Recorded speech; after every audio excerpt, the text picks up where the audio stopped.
Tá example ínta mór Huartán duine agus tá sin seo an gcídóir. Tá sin just dáchreite.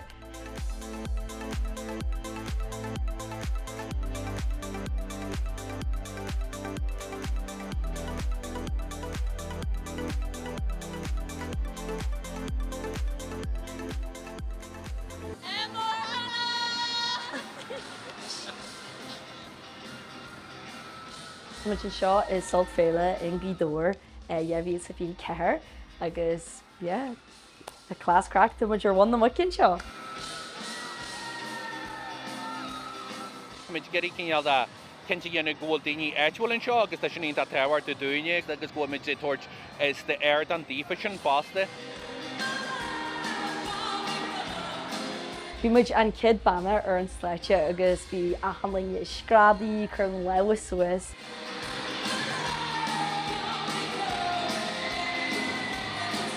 Bhí muid chósása leis an set agus ar na daoine fásta, just bhain muid ansoltas.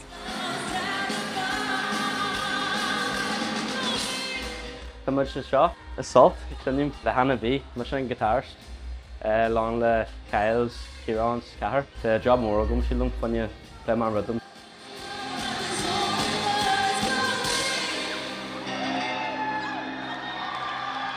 Duine Huartán is Mheall trád trónacha muid, tá muid just in éag teart níos ón stáilte agus bhí gig ar dá againn.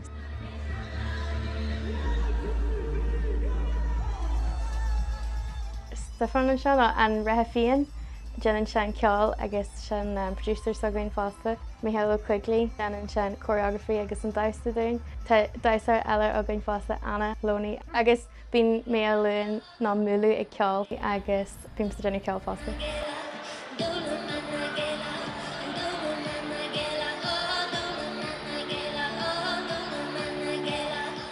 Amach éidir ag Sult a chola mé chud mhór faoi, so bhí muid ag siúil go mór leis an gig seo céim ar rá.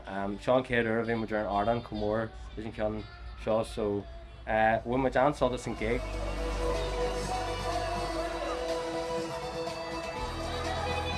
Bhíonn an síl a gcónaí fitte fuirte leis an ceoil agus nuair tá muid cumú an ceoil, so rudí ag tarlús na main, bíonn siad a gcónaí slíos ceoil agus tá sin táhachtta mar tá muid chur spin nua amsir an ceoil na seanmhara na chur le ceoil dása ag fásta ag géiríonn cinneal rud nua amsir chur leis.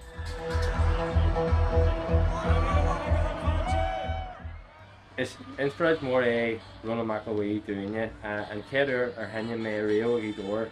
Thugann runnan an méid sin muindeit just dul an thosaí agus do rud sníana dhéanana leis an seo, so sinna fá gomuid an seo aniu na mar go raibh daoine cosúrán ag géirí ar agus podúlinn sin dhéanana.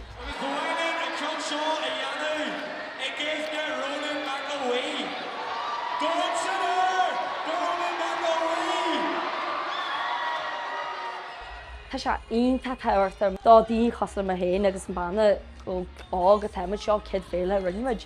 Agus tá sé maiid dá daoine ága chance a bheith abalta gur stáite mór mar seo agus cuair an héin a chur suas agus coppla covers fásta sílam sa go se ionta thabhairt a go bhféile Huart agus an seo an seo an gcídóir.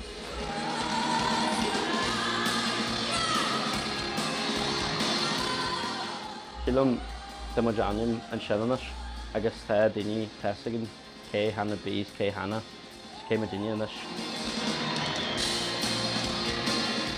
Aníos seo bhhailm bé ar an sete bhí smó. Beidir rubba í smó, beidir glasbrí tífamuid. Tá sé ionta táhachtta duine gála maihan sin agus cinneal representation a Huartán Ghaeltacht ar an sláid sin. Bhfuil muid an Sultas an gig agus tá muid ag siúil go mór leis sin coideala den ihe amach roin.